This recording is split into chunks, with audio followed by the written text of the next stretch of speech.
بقول سہیل آفریدی صاحب کی ملاقات نہ کروا کے حکام نے 3 ججوں کی حکم عدولی کی ہے اور اب جو ہے وہ توہین عدالت کی پٹیشن دائر کریں گے۔ عمران خان صاحب سے ملاقات بھی ایونچولی سہیل آفریدی صاحب کی ہوگی۔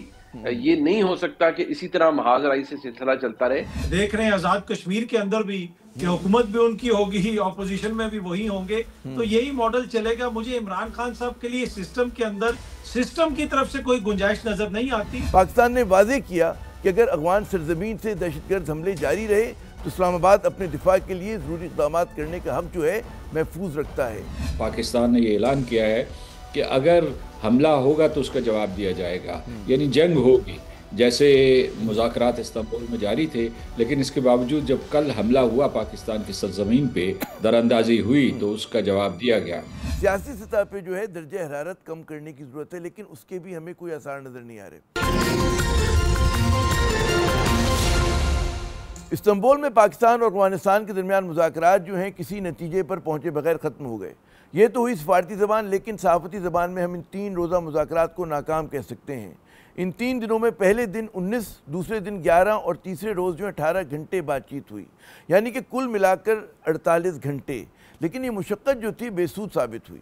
پاکستان کا مطالبہ یہی تھا کہ افغان طالبان ہر صورت میں دہشت گرد گروہوں بشمول TTP اور بلوچ لبریشن آرمی کی سرپرستی ختم کریں اور اس بات کو یقینی بنائیں کہ ان کی سرزمین جو ہے وہ پاکستان کے خلاف استعمال نہ ہو۔ پاکستانی سیکورٹی ذرائع کے مطابق بات چیت کے دوران افغان وفد نے نہ صرف تعاون سے گریز کیا بلکہ بعض موقعوں پہ اشتعال انگیز اور توہین آمیز زبان بھی استعمال کی۔ ذرائع کے مطابق قطری اور ترک ثالثین بھی افغان وفد کے رویے پہ حیران اور افسردہ تھے۔ پاکستان نے عسکریت پسندوں کے ٹھکانوں اور سرحد پار نقل و حرکت کے باقاعدہ شواہد پیش کیے، مگر ان پر بات چیت کرنے کے بجائے افغان نمائندوں نے معلومات کی سچائی پہ سوال اٹھائے اور گفتگو کو جو ہے سیاسی مسائل کی جانب موڑنے کی کوشش کی۔ اس دوران وہ بات بات پر جو ہے کابل سے رابطے میں رہے، جو واضح اشارہ تھا کہ یہ ایک بے اختیار وفد تھا۔ پاکستان نے واضح کیا کہ اگر افغان سرزمین سے دہشت گرد حملے جاری رہے تو اسلام آباد اپنے دفاع کے لیے ضروری اقدامات کرنے کا حق جو ہے محفوظ رکھتا ہے، لیکن یہ تنبیہ بڑی سنجیدہ اور متوازن انداز میں دی گئی۔ افغان وفد نے کہا کہ اگر کابل یقین دہانی کرائے تو بدلے میں پاکستان بھی جو ہے افغان فضائی حدود کی خلاف ورزی نہ کرنے اور کسی تیسرے فریق کو اپنی فضائی حدود کے ذریعے افغان سرزمین پہ حملے کی اجازت نہ دینے کی ضمانت دے۔ اسلام آباد نے وضاحت کی کہ وہ کسی تیسرے ملک کی یک طرفہ جو اقدامات ہیں ہم ان کی ذمہ داری نہیں لے سکتے۔ ویسے ان مذاکرات کے دوران کئی موقع پر افغان طالبان کا جو وفد تھا اس نے پاکستان کے جو منطقی دلائل سے اتفاق کیا تھا، لیکن جب بھی مرحلہ جو ہے معاہدے پہ دستخط کرنے کا آیا، افغان وفد کابل سے ہدایت لے کر پیچھے ہٹ گیا۔ یہ عمل جو ہے 3 مرتبہ دہرایا گیا۔ کیا بات چیت کا سلسلہ دوبارہ جڑ سکتا ہے یا پھر دونوں ممالک کے درمیان تصادم جو ہے ناگزیر ہے؟ بات کرنے کے لیے ہمارے ساتھ موجود ہیں سینئر سفارتکار امریکہ، چین اور اقوام متحدہ میں پاکستان کے سابق سفیر محترم سردار مسعود خان صاحب۔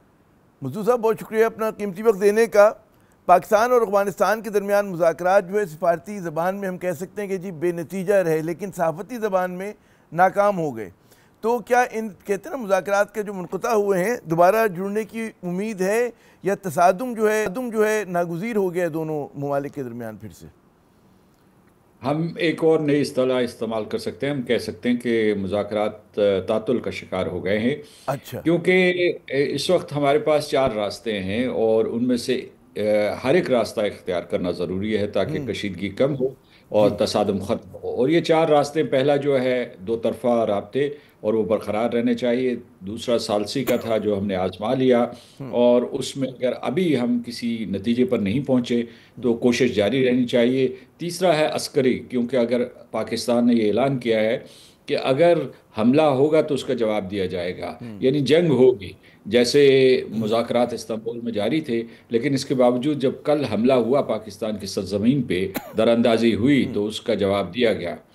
اور چوتھا راستہ یہ ہے کہ کشیدگی ختم ہو اور پاکستان اور افغانستان ملیں، معاشی ترقی کے لیے، علاقائی تعاون کے لیے سرگرم ہوں، جو بھی ذخائر ہمارے پاس موجود ہیں معدنیات کی شکل میں یا جس قسم کے، تو ہم اپنے لوگوں کے مستقبل کے بارے میں سوچیں اور یہ جو جنگ اور کشیدگی اس کو ہمیشہ کے لیے ختم کر دیں۔ اچھا، جو آپ نے 4 راستوں کی بات کی، لیکن جو سیکیورٹی ذرائع سے ہمارے پاس خبر آئی ہے اور اس میں جو افغان طالبان کے وفد کا رویہ تھا وہ تو بہت ہی منفی رہا، اور جو زبان انہوں نے استعمال کی، بڑا جارحانہ ان کا انداز تھا، تو اس کے بعد آپ کو امید ہے کہ دوبارہ سے وہ جو تعطل پیدا ہوا ہے ٹوٹ جائے گا اور گفتگو دوبارہ شروع ہو جائے گی اور زیادہ سینسیبل طریقے سے ہوگی؟ دیکھیں، حقیقت یہ ہے جس کو یونائٹڈ نیشنز سینکشنز کمیٹی کی مانیٹرنگ ٹیم نے بھی اجاگر کیا تھا 2024 کی رپورٹ آپ اٹھا کے دیکھ لیجئے کہ جو افغان طالبان ہیں وہ براہ راست تحریک طالبان پاکستان کی مدد کر رہے ہیں، اور اس میں انہوں نے اس کے شواہد پیش کیے ہیں کہ وہ مالی مدد بھی کر رہے ہیں، لاجسٹیکل بھی کر رہے ہیں، آپریشنل بھی کر رہے ہیں، بلکہ کچھ انہوں نے یہ رپورٹ ریکارڈ کی ہوئی ہے کہ جو ان کے کارکن ہیں ان کو پیسے بھی دیے جاتے ہیں۔ تو ایک مجبوری ان کے آڑے آ گئی کہ ہمارا مطالبہ تھا، کلیدی مطالبہ یہ تھا کہ آپ جو بھی جن جگہوں پہ وہ موجود ہیں، ہمیں معلوم ہے کہ وہ کنر میں موجود ہیں، اس کے بعد ننگرہار میں موجود ہیں، خوست میں موجود ہیں، پختیتہ میں، کہ ان جگہوں کے اوپر جو ہے آپ چھاپے ماریں اور ان کی پناہ گاہیں جو ہیں یا ان کی تربیت گاہیں ان کو ختم کریں۔ تو یہاں معاملہ ایک دم جو ہے واضح ہو جاتا کہ وہ ان میں پولیٹیکل ول ہے یا نہیں ہے۔ اور جہاں تک اگر وہ یہ بہانہ لیتے ہیں کہ ان کی استعداد نہیں ہے یا ان کے اوپر اثر و رسوخ نہیں ہے، تو یعنی تحریک طالبان پاکستان پہ، تو یہ درست نہیں ہے۔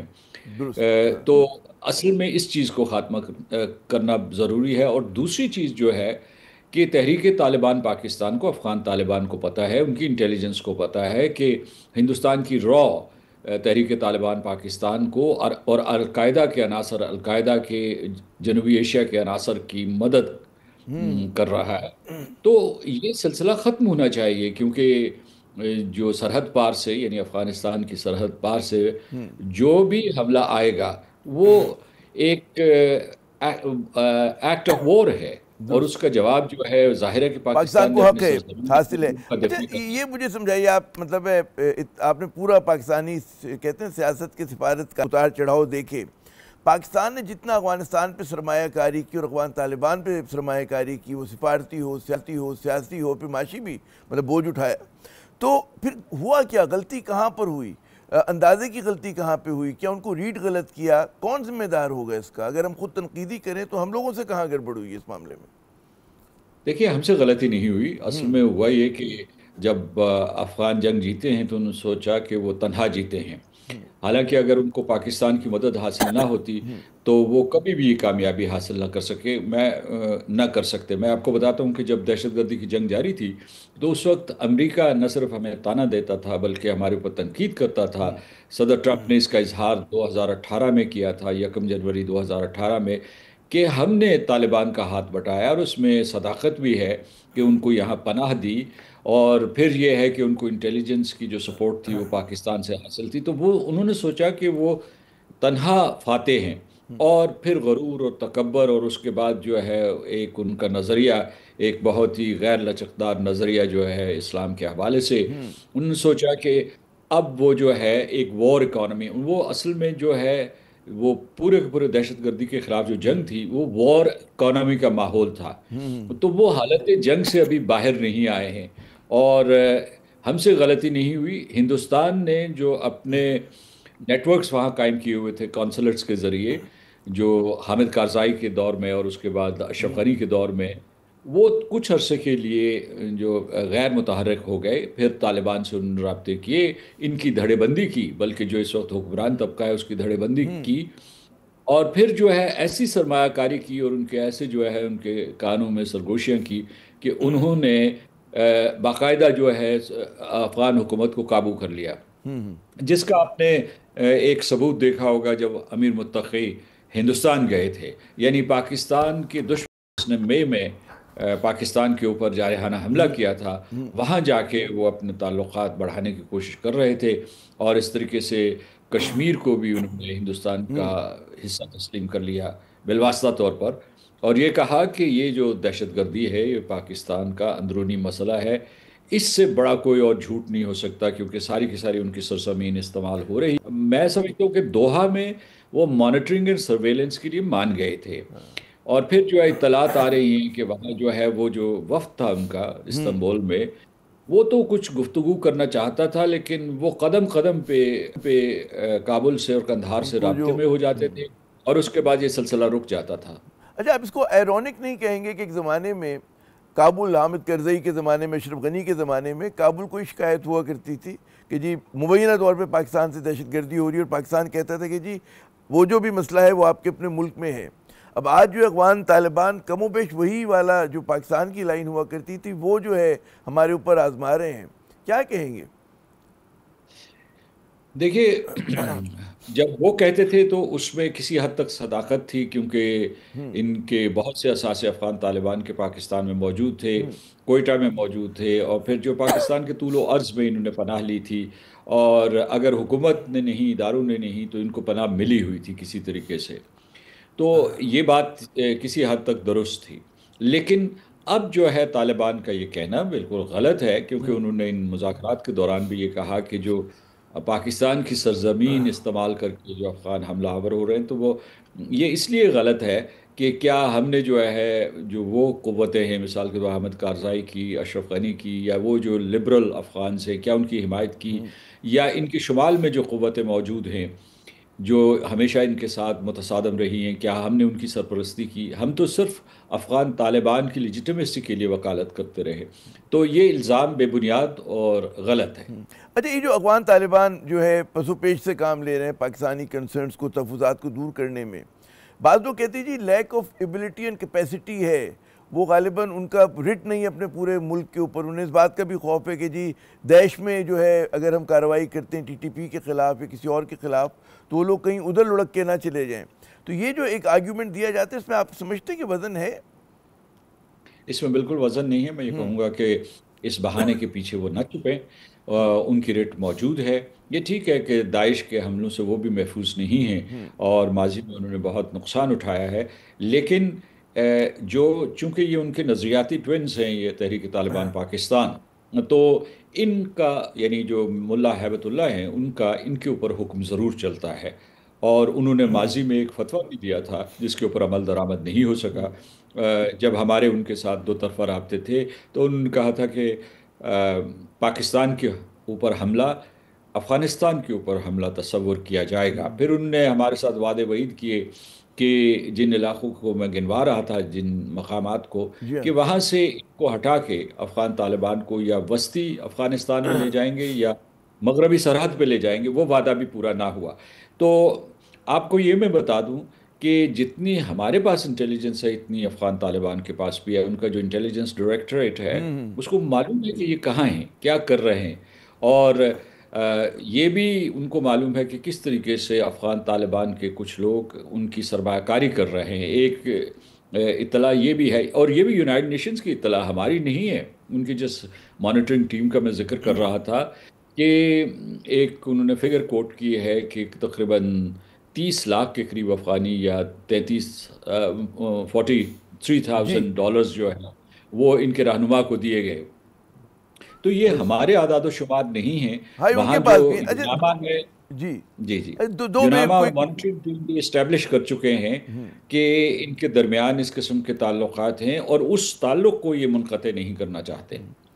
اچھا، دو میں بڑا کوئک چاہوں گا، وقت کم ہے ہمارے پاس، 2 سوال اگر اور نمٹ جائیں. افغان طالبان کی طرف سے یہ فرمائش ہوئی ہے کہ ایک تو پاکستان کی سرزمین سے ان پہ حملے نہ ہوں، دوسرا یہ کہ پاکستان کی جو وہ ہے فضائی ہمارا وہ ہے راستہ ہے، اس کو استعمال کر کے کوئی تیسرا ملک جو ہے ہمارے طالبان کے خلاف کارروائی نہ کرے. یعنی کہ اشارہ امریکہ کی طرف ہے، کوئی اور ملک جو ہے. جی امریکہ کی طرف اشارہ ہوگا. تو امریکہ جو ہے وہ اس نے صدر بائیڈن کے دور میں بھی اور بعد میں بھی انہوں نے یہ ایک طریقہ اپنایا تھا جس کو کہتے تھے اوور دی ہورائزن، OTP یا OTH، یعنی یہ جو اس قسم کے حملے ہو سکتے ہیں. انہوں نے 2021 میں حملہ کیا تھا. اس کے بعد جو ہے ایک اور حملہ ہوا تھا جو ایمن ظواہری کا تھا. اور اس کے بعد جو ہے مثلا یہ کہ ان کی طرف سے حملے ہوتے رہے افغانستان کی طرف سے، اور ہندوستان اس کی پشت پناہی کر رہا، وہ ہمارے اوپر پابندیاں لگا رہے ہیں کہ ہمارا یہ خود ساورن ڈیسیشن ہے کہ کون ہماری مدد کرے گا کون نہیں کرے گا. ایک جو میں جلدی سے ایک بات کہہ دوں کہ جو یہ دہشت گردی کی تھریٹ ہے وہ صرف پاکستان کے لیے نہیں ہے، وہ امریکہ اور اس کے حلیف ممالک کے لیے بھی ہے، اور وسطی ایشیا، ایران اور اس کے علاوہ پورے کے پورے جنوبی ایشیا، چین کے لیے بھی وہ ایک بہت بڑی تھریٹ ہے. لاسٹ کوشچن یعنی جی آپ فرمائیے. میرا آخری سوال کہ پاکستان کے پاس اب اور کیا سفارتی راستے ہیں کہ معاملات کو جو ہے افغان طالبان کے ساتھ حل کرے؟ اور آپ کیا سمجھتے ہیں کہ جس طرح سے یہاں سے افغان مہاجرین کو جو ہے نکالا گیا یا نکالا جا رہا ہے، اس کی وجہ سے بھی جو ہے حالات پیچیدہ ہوئے اور پاکستان نے جو اپنا ایک گڈ ول تھی اس کو جو ہے تھوڑا بہت نقصان پہنچایا ہے وہاں کے لوگوں میں، عام افغان میں؟ دیکھیے، جو مہاجرین تھی ان کی تعداد بہت زیادہ تھی، اور اس کے بعد بہت لوگوں کو یہ معلوم نہیں ہے کہ 2021 کے بعد بھی کوئی تقریباً 8 لاکھ مہاجرین یہاں چلے آئے، اس امید میں کہ وہ امریکہ چلے جائیں گے، یورپ چلے جائیں گے. پاکستان اتنا بوجھ نہیں برداشت کر سکتا تھا، اور جو ہے مجموعی تعداد جو ہے وہ 3 ملین سے زیادہ ہے، تو انہیں اپنے وطن واپس جانا تھا. یہ بات ٹھیک ہے، اس میں ایک انسانی جہت ہے، انسانی مسئلہ ہے کہ بچے جو یہاں پیدا ہوئے پلے بڑھے وہ واپس گئے، وہ پاکستان کو اپنی سرزمین اپنا وطن سمجھتے تھے. یہ بات صحیح ہے، لیکن پاکستان کے اپنے بھی بہت سے مسائل تھے. اور اگر آپ مقامی آبادیوں سے پوچھیں، فرض کیجیے بلوچستان چلے جائے، پشاور چلے جائیے، خیبر پختونخوا، وہ بھی چاہتے تھے کہ یہ مہاجرین واپس جائیں. مہاجرین کا ایک بہت بڑا حصہ پاکستان میں جذب ہو چکا ہے، لیکن جو ایک خاص کیٹیگری میں آتے تھے انہیں جانا ہے. اور دوسرا یہ ہے کہ میں سمجھتا ہوں کہ اس سلسلے میں کوئی کسی قسم کی رنجش نہیں ہونی چاہیے کابل یا قندھار میں، کیونکہ ان کی معیشت جو ہے ٹھیک ٹھاک چل رہی ہے، اور امریکہ نے بھی ان کی بڑی مدد کی ہے ان بلینز آف ڈالرز. بہت بہت شکریہ مسعود صاحب، آپ نے اپنا قیمتی وقت دیا. ناظرین، ایک وقفہ لیتے ہیں، جب دوبارہ ہم حاضر ہوں گے تو کچھ بات کریں گے کہ وزیر اعلیٰ جو ہیں کے پی عمران خان سے آج پھر ملاقات نہ کر سکے. یہ جو ملاقات نہ کروا کے آخر وفاقی حکومت کو کیا فائدہ ہو رہا ہے، اس پہ بات ہوتی ہے، لیکن وقفے کے بعد. وزیر اعلیٰ خیبر پختونخوا آج پھر عمران خان سے جیل میں ملاقات نہ کر سکے.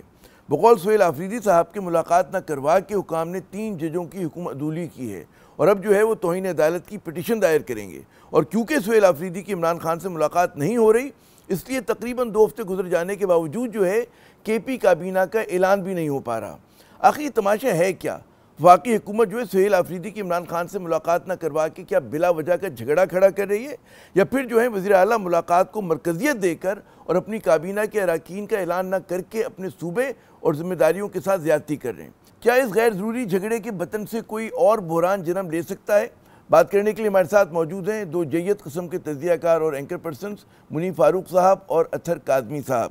منیب صاحب بہت شکریہ آپ کا ہمیں وقت دینے کا، اور اطہر صاحب آپ کا بھی. منیب، آپ سے شروع کرتے ہیں کہ جیل میں جو سیاستدانوں سے ملاقات ہوا کرتی تھی کبھی کوئی مسئلہ نہیں ہوا کرتا تھا، اتنا بڑا مسئلہ نہیں ہوتا تھا. آج جو ہے عمران خان سے ملاقات کا نہ ہونا بھی خبر ہے، اور آج وہ سومناتھ کے مندر پہ پھر حملہ کیا، گئے سہیل آفریدی صاحب مل نہیں سکے. آخر یہ سمجھائیے کہ حکومت کو کیا فائدہ ہو رہا ہے کہ جو یہ ملاقات نہیں کرواتے، اس سے کیا ان کو ایک حکمت عملی جو ہے ان کی کیا نظر آ رہی ہے؟ بہت شکریہ عامر بھائی. دیکھیے، گزارش یہ ہے کہ کوئی لاجک یا تک تو سمجھ نہیں آتی کہ یہ ملاقات کیوں نہیں ہونی چاہیے. دیکھیے، نہ کسی نے کسی کو اپنے ساتھ بگا کے لے جانا ہے، نہ ہی یہ کوئی آئین اور قانون کے خلاف ہے. اور ذہن میں رکھیے گا، جو حکومتی دوست یہ کہتے ہیں کہ یہ ملاقات ہو جائے ٹھیک ہے، لیکن یہ ان کا استحقاق نہیں ہے. دیکھیے، استحقاق جب عدالت حکم دے دیتی ہے تو عدالت اپنے حکم کے ذریعے آپ کا حق کریٹ کر دیتی ہے، تو آپ کا استحقاق کریٹ ہو جاتا ہے. اب ایشو یہ ہے کہ یہ ملاقاتوں کا سلسلہ اس طرح سے کیسے شروع ہو گیا، یا اس طرح اس کی حالت کیوں ہو گئی. اگر آپ پچھلے سال جائیے تو جب 26ویں آئینی ترمیم ہوئی تھی تو یہ چیز اس فارمولے کو اپلائی کیا گیا، اور آپ دیکھیے کہ اس میں بتدریج پھر یہی رہا ہے کہ عدالتی حکم ہو یا نہ ہو، اگر کسی کا نام لکھا ہے تو ہو سکتا ہے اس کی ملاقات ہو جائے، زیادہ یہی ہے کہ نہیں ہوگا. کسی کا نام نہیں لکھا، اس کی ملاقات ہو جائے گی. یہ بھی ہوتا رہا ہے. اب وزیر اعلیٰ صاحب کی ملاقات ہونا ایک جائز مطالبہ ہے، اور ان کی ملاقات ہونی چاہیے تھی. یہ تو پرنسپل کی بات ہے، کیوں نہیں ہو رہی. دیکھیے، اس کے اندر جو اصل مسئلہ ہے وہ اگر ہم اس سے شائع اوے کریں تو میں سمجھتا ہوں وہ تھوڑی سی ایک بدعہدی بھی ہوگی اور شاید بددیانتی بھی ہو. ہم کیونکہ حالات کو مد نظر رکھتے ہوئے جتنا ہم بول سکتے ہیں ایک حدود کے اندر رہتے ہوئے وہ تو کہنا چاہیے کہ اس میں سمجھتا ہوں جو مرضی یا منشا ہے وہ پاکستان کی مقتدرہ کی ہے. اگر معاملات درست ہوں تو ملاقات ہو جاتی ہے. چند لوگ ایسے ہیں جن کے معاملات درست رہے, ان کی ملاقاتیں بہرحال ہو جاتی رہیں, اور وہ کچھ حالات ایسے بھی بنے کہ صبح 7 بجے بھی جیل کے دروازے کھلے, غالباً رات کو بھی کھلے, اور جب ضرورت تھی. تو یہ تو ایک پریکٹس اڈاپٹ کی جاتی رہی ہے. لیکن اگر یہ کہا جائے کہ جی اس کو کوئی مائکرو مینج کر رہا ہے کہ پنجاب حکومت سے کہ یہ وائلیٹ کروانا ہے آرڈر اور نہیں ملاقات کرنی, یا وفاقی حکومت نہیں کرنے دے رہی, تو وہ میں سمجھتا ہوں کہ اپنے آپ کو بھی شاید ہم دھوکہ دیں گے. یہ معاملات جہاں سے تلقین میں ہے اس کے اندر دیکھیے 2 ہی فریق نظر آتے ہیں نا. ایک پاکستان کی مقتدرہ ہے جہاں پر بہت زیادہ برہمی ہے, غصہ ہے اور معاملات میں کشیدگی ہے. دوسری طرف پاکستان تحریک انصاف ہے, وہاں پر بھی یہ میں سے پہلے کہ اطہر کے پاس جو مجھے ایک اور ذرا وضاحت کریں کہ آپ نے کہا جی برہم ہے, مقتدرہ برہم ہے. اب سوال ہی پیدا ہوتا ہے کہ کیا اس کا کوئی حکمت عملی کے حوالے سے کوئی ایڈوانٹیج ہو رہا ہے کہ نہیں ہو رہا ہے, یا صرف غصے کا اظہار ہے؟ یعنی کہ جب بھی کوئی آپ کام کرتے ہیں تو اس کی کوئی مقصد ہوتا ہے کہ ہم یہ اچیو کرنا چاہتے ہیں. صرف یہ تنگ کرنا آپ کے خیال میں مقصد ہو سکتا ہے, کوئی اور بھی اس کے ساتھ اور اسٹریٹجک کوئی اس کے عوامل ہوں گے سیاسی طور پہ فائدہ ہوگا؟ یا تو کوئی جی میں گزارش یہ کروں گا کہ یا تو ہم یہ سوچیں کہ کچھ ایسے اہداف ہیں جو ابھی بھی رہتے ہیں. میرے نزدیک تو ایسے اہداف اب شاید موجود نہیں ہے. بنیادی ہدف یہی تھا کہ پاکستان تحریک انصاف کے مسائل اپنی جگہ موجود ہیں, عمران خان صاحب پابند سلاسل ہیں, ان کے مسائل میں کمی نہیں آ پا رہی.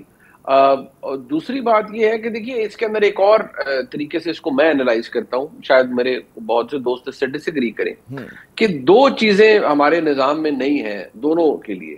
یعنی دونوں ایک دوسرے کے لیے سرپرائز فیکٹرز ہیں. پاکستان کی اسٹیبلشمنٹ کو تحریک انصاف ٹائپ کی جماعت کا سے ان کا پالا نہیں پڑا, نہ ہی جناب عمران خان کی شخصیت جس طرح کی ایسے کسی سابقہ وزیر اعظم سے ان کا پالا نہیں پڑا. اسی طرح پاکستان کی سیاسی تاریخ کے اندر کسی سیاسی جماعت کو جتنی سختی آج کی اسٹیبلشمنٹ میں ہے, جتنی برہمی ہے, ایسی اسٹیبلشمنٹ بھی کسی کو نہیں ملی. تو دونوں سائیڈز پر مجھے سرپرائزنگ فیکٹر نظر آتے ہیں. دونوں یونیک ہیں. اچھا تو اطہر قاسمی صاحب اب سوال ہی پیدا ہوتا ہے, ایک تو پہلو یہ ہوا, ایک پہلو یہ ہے اس پوری مطلب چپکلش کا کہ جو سہیل آفریدی صاحب ہیں اب وہ اپنی کابینہ کا اعلان نہ کر کے جو ہے نا ایک طرح سے مطلب نقصان پہنچا رہے ہیں اپنے کاز کو, اپنے جو صوبے کو جو ہے وہ اس سے افیکٹ ہو رہا ہے, اس کی کارکردگی افیکٹ ہو رہی ہے, اور مخالفین کو ایک ہتھیار پہنچا رہے ہیں کہ جی آپ میرے خلاف پروپیگنڈا کریں. 2 ہفتے تقریباً گزر چکے ہیں اور کابینہ کا اعلان نہیں ہوا. انہوں نے شرط عائد کی ہوئی کہ جب تک ملاقات نہیں ہوگی تب تک کابینہ نہیں آئے گی. تو کیا کہیں گے اس دوسرے پہلو پر؟ دیکھیں ایک تو بات یہ ہے کہ اس کا آغاز تو وفاق کی جانب سے ہوا. جس قسم کے بیانات دیے گئے, جس قسم کا ان کا راستہ روکنے کی کوشش کی گئی, وفاقی وزراء نے ان کو ٹیلی فون چوری سے لے کے پتہ نہیں ملک دشمن عناصر کے ساتھ جوڑ دیا, تو پھر اس کا ایک آپ کو رد عمل تو نظر آئے گا. جہاں تک یہ تعلق ہے کہ وفاقی کابینہ کا, آج کی خبر یہ ہے کہ عمران خان صاحب نے ان کو جیل سے پیغام بھیجا ہے کہ آپ وفاقی کابینہ بنا سکتے ہیں, میں نے کوئی نام نہیں دینا, جس کو آپ موزوں سمجھتے ہیں آپ اس کو صوبائی کابینہ بنا سکتے ہیں, جس کو آپ موزوں سمجھتے ہیں آپ اس کو کابینہ کے اندر شامل کر لیں. اب یہ دیکھتے ہیں کہ وہ کس کو اس میں شامل کرتے ہیں اور کابینہ بننے کے بعد کیا ہوتا ہے. پر مجھے یہ لگتا ہے کہ جس طرح بہت زیادہ ایمفیسس ہو رہا ہے کہ نومبر کے مہینے میں کوئی احتجاج ہوگا, کوئی بہت بڑی ریلی شاید اسلام آباد کی طرف آئے اور سہیل آفریدی صاحب اس کو لیڈ کر رہے ہوں گے, مجھے وہ اس طرح ہوتا ہوا نظر نہیں آ رہا. مجھے یہ لگ رہا ہے کہ جو عمران خان صاحب کی توقع تھی علی امین گنڈاپور صاحب سے کہ آپ نے آئینی طور پہ اپنا احتجاج کرنا ہے اور آئین کے اندر رہتے ہوئے وفاق کے ساتھ جس حد تک آپ ایک تلخ ریلیشن شپ رکھ سکتے ہیں, جس حد تک ان کو ٹف ٹائم دے سکتے ہیں وہ آپ دیں. تو میرے خیال میں آپ کو اس طرح کی زیادہ چیزیں نظر آئیں گی کہ نہ وفاقی وزراء سے ملاقات ہوگی, نہ بہت سارے معاملات کے اوپر تعاون ہوگا اس طرح, ایز لانگ ایز وہ آئین کے اندر ہے. تو مجھے اس طرف چیزیں جاتی ہوئی نظر آتی ہیں اس حکومت کے اندر جو سہیل آفریدی صاحب کی حکومت ہے. اور اس میں اطہر یہ بھی بتائیے گا, جو میں نے منیب صاحب سے بھی سوال کیا, ملاقات نہ کروا کے حکومت کوئی فائدہ اٹھا رہی ہے, حکومت یا مقتدرہ؟ دیکھیں اب یہ ایک طرح سے میسیجنگ ہے نا کہ آپ کا نام جس مرضی لسٹ میں ہو, آپ کو ہائی کورٹ کا لارجر بینچ اجازت دے, آپ کی ملاقات تبھی ہوگی جب ہم چاہیں گے. تو یہ ایک طرح سے سہیل آفریدی صاحب کو یہ میسج دینے کی کوشش ہے کہ آپ کو کچھ چیزوں کے اوپر ہمارے ساتھ چلنا پڑے گا تو آپ نظام کو چلا سکیں گے، ادروائز ہم آپ کی خان صاحب سے ملاقات نہیں کر سکیں گے. آپ اس سے سہیل افریدی کو وہ آپ نہیں کر پائیں گے. بالکل. اچھا اب یہاں پہ بات کیونکہ ملاقات کی ہو رہی ہے منیب صاحب، اب جو ہے کور کمانڈر کی ملاقات ہوئی سہیل افریدی صاحب سے، کیا اس کو معمول کی ملاقات کہیں گے؟ کوئی اشارہ ہے؟ کس طرح سے دیکھ رہے ہیں آپ؟ دیکھیے، ایک تو میں یہ عرض کروں گا عامر بھائی کہ جو کور کمانڈر صاحب کے ساتھ ملاقات تھی وہ ایک غیر رسمی اور کرٹسی کال تھی، اس پہ کوئی سیکیورٹی بریفنگ وغیرہ نہیں تھی. سیکیورٹی بریفنگ کا جو پروٹوکول ہے، آپ کا تجربہ مجھ سے بہت زیادہ ہے، آپ بہتر سمجھتے ہیں کہ وہ کسی وزیر اعلیٰ کے دفتر میں عام طور پر نہیں ہوتی، جو اس طرح کی ٹیررزم سے ریلیٹڈ ہوتی ہیں. ایپیکس کمیٹیز کی میٹنگ ضرور ہو جاتی ہیں، لیکن جو سیکیورٹی بریفنگ خاص طور پر ہو وہ فوجی جہاں پر آپریٹرز موجود ہو وہاں پر کی جاتی ہیں، کور ہیڈ کوارٹرز میں ہوتی ہیں. یہاں پر بھی پریسیڈنٹ موجود ہے کہ وزراء اعلیٰ پنجاب کے جاتے رہے ہیں کور ہیڈ کوارٹر لاہور کے اندر فار سیکیورٹی بریفنگز، کچھ سفسٹیکیٹڈ معاملات کے اوپر جو ہوتے ہیں. اس میں یہ کوئی ایسی انپریسیڈنٹڈ چیز نہیں ہے. لیکن یہاں جو ملاقات تھی میرے نزدیک تو وہ خوشائن تھی. اگر کور کمانڈر صاحب تشریف لے گئے اور انہوں نے ملاقات کی اور وزیر اعلیٰ صاحب نے بھی ان کا استقبال کیا تو بڑی اچھی بات ہے. لیکن ایک جو ڈسکمفرٹ ہے وہ تو ایویڈنٹ ہے. پرابلم یہ ہے کہ جو تعلق اس وقت پاکستان کی اسٹیبلشمنٹ اور پی ٹی آئی کا ہے وہ ویسے ہی آلریڈی ساور ہو چکا ہے. جو ملاقات ہے آگے ہونے والی یا آگے ابھی تک اسلام آباد اور پنڈی کے ساتھ سہیل افریدی صاحب کی بانڈنگ اسٹیبلش نہیں ہو سکی. میں امید کرتا ہوں اور I have reasons to believe کہ وہ ایونچولی ہوگی. عمران خان صاحب سے ملاقات بھی ایونچولی سہیل افریدی صاحب کی ہوگی. یہ نہیں ہو سکتا کہ اسی طرح محاذ رائی سے سلسلہ چلتا رہے، کیونکہ ایک چیز ذہن میں رکھیے گا، جہاں پاکستان کی مقتدرہ بہت پاورفل ہے، بہت طاقت ہے ان کے پاس، ان کا نظام میں میجر فٹ پرنٹ ہے، وہیں خیبر پختونخوا کے اندر جو اس وقت سیکیورٹی صورتحال ہے اس کا ادراک ہر کسی کو ہے. اس کا ادراک پاکستان کی اسٹیبلشمنٹ کو بھی ہے، وزیر اعلیٰ کو بھی ہے. اور یہ نہیں ہو سکتا کہ حکومت کو ڈس ریگارڈ کر کے آپ صوبہ خیبر پختونخوا کے اندر لا اینڈ آرڈر کی پوری سچویشن کو دیکھیں. Chief executive of the province کو آن بورڈ لینا پڑے گا، اس لیے کیونکہ وہ ایک ڈیموکریٹکلی الیکٹڈ ایک بڑے اوور ویلمنگ میجورٹی والے وزیر اعلیٰ ہیں، ان کو انٹریکٹ کرنا پڑے گا. لیکن جو ایلیمنٹ، معذرت کے ساتھ ایک لفظ استعمال کروں گا، کہ اگر کوئی یہ ہو کہ جی ہم زورے بازو سے یہ کر لیں گے یا ہم تو دیکھ لیں گے کہ اچھا جی ہم اسلام آباد پر چڑھائی کریں گے یا ہم وہ کریں گے جو ہماری مرضی ہوگی. دیکھیے ہمارے ملک میں جو سیکیورٹی کے معاملات ہیں وہ پاکستان کی سیکیورٹی اسٹیبلشمنٹ ہی زیادہ دیکھتی ہے. اگر آپ یہ کہیں کہ نہیں یہ تو آپ میرے سے بات کریں گے اور میں بتاؤں گا یا مجھے آن بورڈ لیں اور ہمیں پتہ ہے ہم نے صوبہ کیسے چلانا ہے، بدقسمتی سے یہ نہیں ہو پائے گا. سہیل افریدی سے تحریک انصاف کو بہت بلند توقعات ہیں، اور توقعات یہ ہیں کہ جی تحریک چلائیں گے، عمران خان کو رہا کروائیں گے. کتنی حقیقت پسندانہ ہیں یہ توقعات؟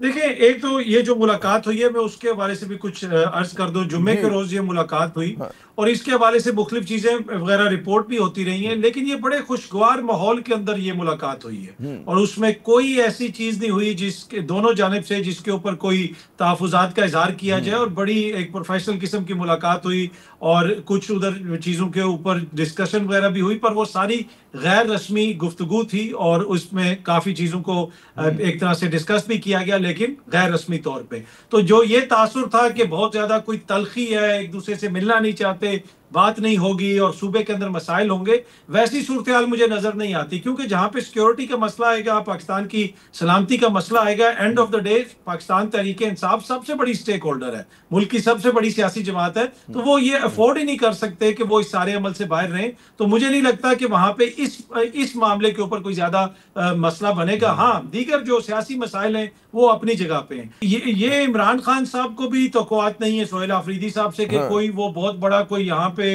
لے کے آئیں گے لشکر اور عمران خان صاحب کو آزاد کروا کے وہ لے جائیں گے. ان سے بنیادی جو تقاضا ہے وہ یہ ہے کہ آپ نے وفاق کو آئینی طور پہ ٹف ٹائم دینا ہے. علی امین کو بھی ایک دفعہ بھی عمران خان صاحب نے یہ گلہ شکوہ نہیں کیا کہ تمہارا کوئی احتجاج کامیاب نہیں ہوا ہے. اس پہ عمران خان نے ان کو تبدیل نہیں کیا، اس پہ عمران خان صاحب کو کوئی گلہ شکوہ نہیں تھا. وہ صرف یہ کہتے تھے کہ جب یہاں سے وفاقی وزراء آتے ہیں تو ان کے گلے کیوں ملتے ہو، ان کی میٹنگز میں کیوں بیٹھتے ہو، ان کے خلاف یہ والا ایکشن کیوں نہیں کرتے ہو. سمبلزم پہ انہیں وہ تھا کہ باڈی لینگویج کیا ہے. اچھا وقت کم ہے, میں چاہوں گا مختصر جواب. منیب, ایک بہت بڑا سوال ہے کہ جی تحریک انصاف کی جو ہے اہداف نہیں اس کو مل رہے, عمران خان جیل میں ہے. اسی طرح اگر ہم کہیں کہ جی حکومت کی کوشش تھی کہ جی پی ٹی آئی جو ہے وہ فیکٹر نہیں رہے گا, لیکن ہم دیکھتے ہیں کہ پی ٹی آئی آج بھی اسی طرح کا فیکٹر ہے اور چیزوں کو حل ہونا چاہیے, سیاست میں توازن آنا چاہیے. کوئی امید ہے آپ کو آنے والے ہفتوں, تو میں نہیں کہوں گا کچھ مہینوں میں کوئی کی چیزیں سیٹل ہونے کی طرف جائیں گی؟ جی دیکھیے, میں سمجھتا ہوں کہ سچویشن تھوڑی سی یہاں کمپلیکیٹ ہو گئی ہے. وہ اس لیے کیونکہ ٹیکنیکلی تو یہی ہونا چاہیے تھا کہ حالات اور معاملات درست ہو جاتے, چیزیں بہتر ہو جاتی, لیکن وہ نہیں ہوئے. جو تلخی رہی ہے پاکستان کی اسٹیبلشمنٹ کے ساتھ پاکستان تحریک انصاف کی, وہ اس میں بھی کمی نہیں آئی ہے. اور جو پچھلے تقریباً 3 سال سے میں آج بھی اس خبر کے اوپر قائم ہوں کہ پاکستان کی اسٹیبلشمنٹ کی پالیسی نہیں بدلی عمران خان صاحب کے لیے. جتنے بھی ہمارے بہت سے دوستوں نے یہ چیزیں کہیں کہ یہ آفر ہو گئی وہ ہو گئی, اس کی کوئی حقیقت سے کوئی اس کا تعلق نہیں تھا, نہ ہی کوئی ایسی کانکریٹ چیز موجود کبھی تھی. میں دوبارہ لفظ at the expense of repetition I would say, میں پہلے بھی کہتا رہا ہوں, میں اب بھی کہوں گا, خان صاحب کو دھوکہ ضرور ہوا ہے متعدد دفعہ. ایک دو دفعہ ایسا فساد کریٹ کیا گیا کہ جیسے کچھ بریک تھرو ہو رہا ہے, لیکن ایکچولی وہ نہیں ہونا تھا, بیکاز وہ پالیسی سرے سے کسی کی تھی ہی نہیں, نہ اس میں کوئی تبدیلی آنی تھی. تبدیلی ضرور آ سکتی ہے جب تمام جو اس کے اندر سٹیک ہولڈرز ہیں وہ اس بات پر ایگری کر جائیں کہ ہم نے مسئلے کا حل نکالنا ہے. اسٹیلمیٹ برقرار ہے. تو اطہر صاحب, طویل سیاسی ماجرا ظاہر ہے کہ اچھا شگون تو نہیں ہے پاکستان کے لیے. آپ کو کہیں کوئی خواہش نظر آتی کہ یہ توازن آئے, چیزیں جو ہیں حل ہوں؟ دیکھیں, مجھے نہیں لگتا کہ بہت سارے لوگ کہتے ہیں کہ چیزوں کو حل کرنے کی کوشش کی جا رہی ہے اور مختلف چیزیں بھی مارکیٹ میں آتی رہتی ہیں, لیکن اس وقت فیصلہ یہی ہے کہ جو یہ نظام چل رہا ہے یہ اسی طرح چلے گا. بھٹو کے وارث اور ضیاء الحق کے جانشین اکٹھا مل کے جمہوریت کی خدمت کریں گے. آج تو عرفان صدیقی صاحب نے بھی کہا کہ ہم نے اب یہ فیصلہ کیا, ہم اکٹھا ہی چلیں گے. اور پھر اب آپ دیکھ رہے ہیں آزاد کشمیر کے اندر بھی کہ حکومت بھی ان کی ہوگی, اپوزیشن میں بھی وہی ہوں گے, تو یہی ماڈل چلے گا. مجھے عمران خان صاحب کے لیے سسٹم کے اندر سسٹم کی طرف سے کوئی گنجائش نظر نہیں آتی, لیکن ان سارے حالات میں عمران خان نے اپنی جتنی سپیس بنائی ہے تو وہ اس کو اگنور کرنا بھی سسٹم کے لیے زیادہ دیر ممکن نہیں ہو سکے گا. اطہر کاظمی صاحب اور منیب فاروق صاحب, بہت بہت شکریہ, آپ نے اپنا قیمتی وقت دیا. تو صورتحال یہ کہ 2022 کے اوائل سے کہتے ہیں نا کہ جو ایک کشمکش شروع ہوئی ہے, سیاسی مہازارائی شروع ہوئی ہے, وہ آج بھی اسی طرح سے جاری و ساری ہے. حکومت کہہ سکتی ہے کہ جس نے عمران خان کو کامیاب نہیں ہونے دیا, وہ اپنے کوئی بھی اہداف حاصل نہیں کر سکے, لیکن پی ٹی آئی بھی یہ کہے گی کہ جی ہمارے خلاف جو ایک کہتے ہیں نا ہمارے حوالے سے جو حکومت کی خواہش تھی کہ ہم جو ہیں ایک فیکٹر نہیں رہیں گے, تو وہ بھی جو ہیں کامیاب نہیں ہوئے. تو نتیجہ یہ کہ پاکستانی سیاست جو ایک طرح سے بند دلی میں اسٹیل میٹ کا شکار ہے, اور کیونکہ اسٹیل میٹ ہے اور کیونکہ مہازارائی ہے, تو وہ پاکستان کے لیے کسی بھی طرح سے سود مند نہیں ہے. یہاں پہ ہم مختصر وقفہ لیتے ہیں, ہمارے ساتھ رہیے گا. تو خلاصہ یہ ہے پروگرام کا کہ پاکستان کے لیے چاہے وہ بیرونی محاذ ہو چاہے اندرونی محاذ ہو, دونوں سطح کے اوپر جو ہے معاملات جو ہیں پیچیدہ بھی ہو رہے ہیں اور مسائل ہمارے جو ہیں گمبھیر سے گمبھیر تر ہوتے جا رہے ہیں. تو ایسے میں کم از کم سیاسی سطح پہ جو ہے درجہ حرارت کم کرنے کی ضرورت ہے, لیکن اس کے بھی ہمیں کوئی آثار نظر نہیں آ رہے. عامر زائی کو اگلے پروگرام تک اجازت دیجیے گا. خدا حافظ.